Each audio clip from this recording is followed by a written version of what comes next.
Hello les amis, j'espère que vous allez bien. Donc aujourd'hui dans cette nouvelle vidéo, je vais vous donner donc mon bilan pour l'année 2017, qu'il soit financier, personnel ou dans les projets. Et mais avant, je vous rappelle, si ce n'est pas déjà fait, que vous pouvez recevoir gratuitement ma sélection de livres sur l'indépendance financière en cliquant sur le bandeau qui apparaît sur la vidéo. Donc effectivement, ça y est, la fin de l'année 2017 approche, puisque quand je fais cette vidéo, nous sommes fin décembre 2017. Et puis c'est maintenant, dans quelques jours, que nous passons en 2018, lorsque donc je tourne cette vidéo. Et comme tous les ans, en fait il est temps de faire un petit tour en arrière pendant quelques minutes pour vous présenter un petit peu le bilan de cette année 2017. Donc cette vidéo va se découper en fait en trois petites parties. D'abord je vais vous faire un bilan sur le plan personnel, puis une seconde partie qui va être un bilan financier, et enfin la dernière partie qui sera donc sur mes projets pour 2018. Donc on va commencer tout de suite par le bilan personnel de 2017 que je résumerai cette année en deux mots, qui est premier mot, pardon, qui est premier mot catastrophique, et le deuxième mot qui est chamboulement.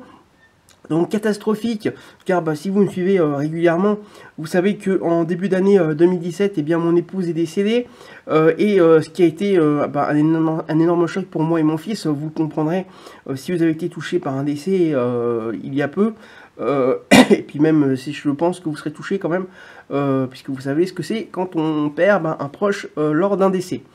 Et puis deuxième mot, chamboulement, tout simplement parce que suite à ce décès, il a fallu complètement réorganiser ma vie, ce que j'ai fait tout seul, et forcément ça prend du temps et de l'énergie. Donc au jour d'aujourd'hui, le plus gros de cette réorganisation est faite, mais forcément quand on est seul pour gérer ce qui se faisait à deux, ça prend forcément plus de temps qu'auparavant.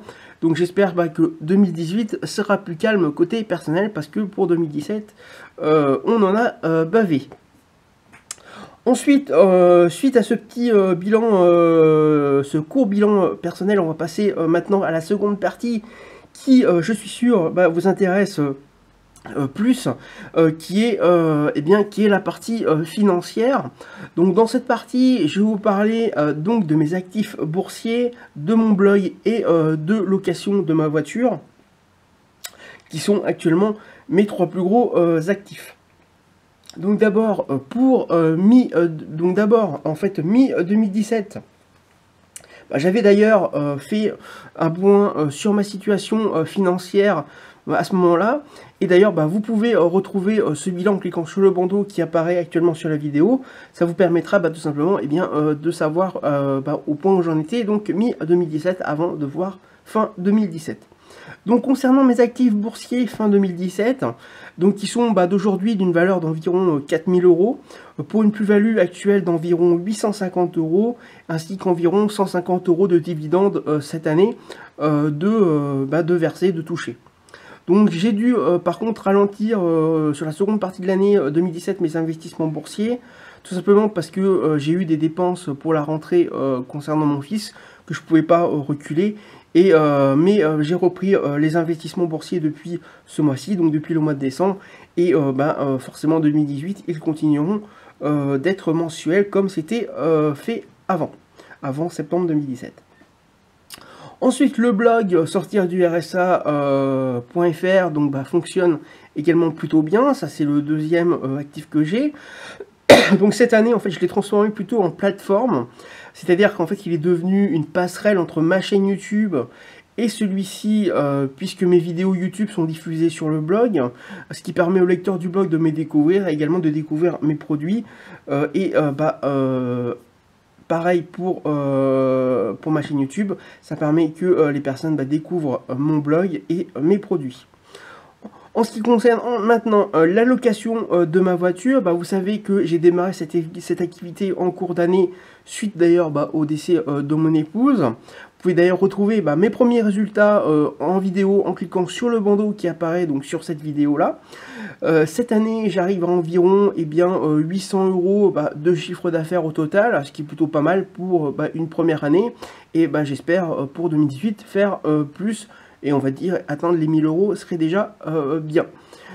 Ensuite, je ferai d'ailleurs une nouvelle vidéo en début d'année 2018 pour vous présenter un bilan beaucoup plus complet de l'année 2017 pour cette seule activité, donc de la location de ma voiture, comme je l'ai fait donc précédemment, donc un petit peu plus tôt dans cette année 2017.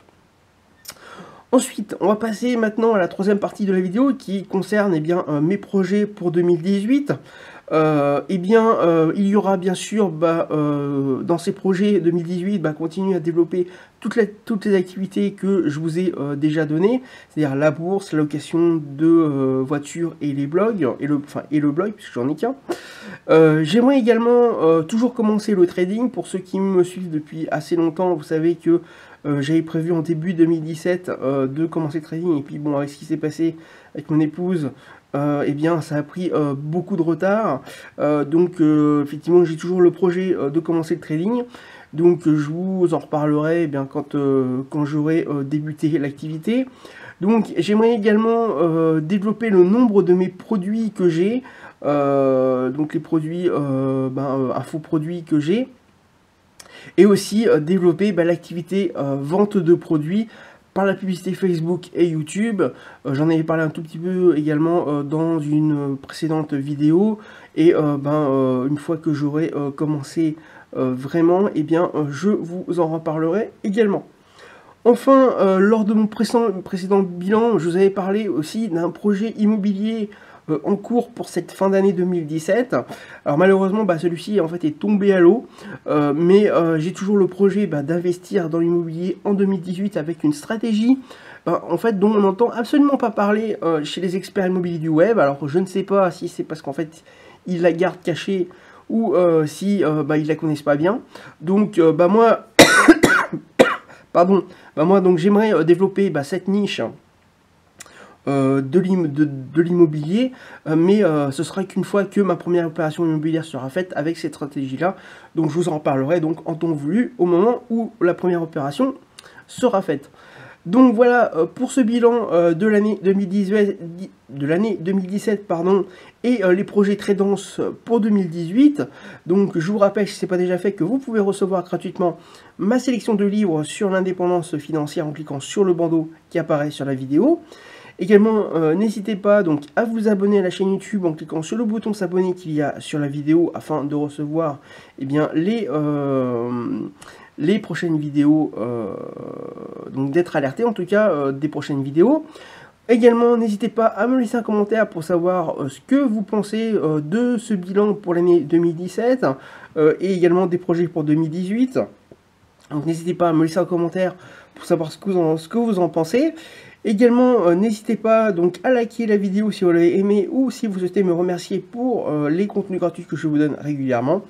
Également, n'hésitez pas donc à partager la vidéo afin qu'un plus grand nombre de personnes puissent connaître mon bilan pour l'année 2017 et mes projets pour 2018. Je vous dis maintenant à très bientôt pour une prochaine vidéo.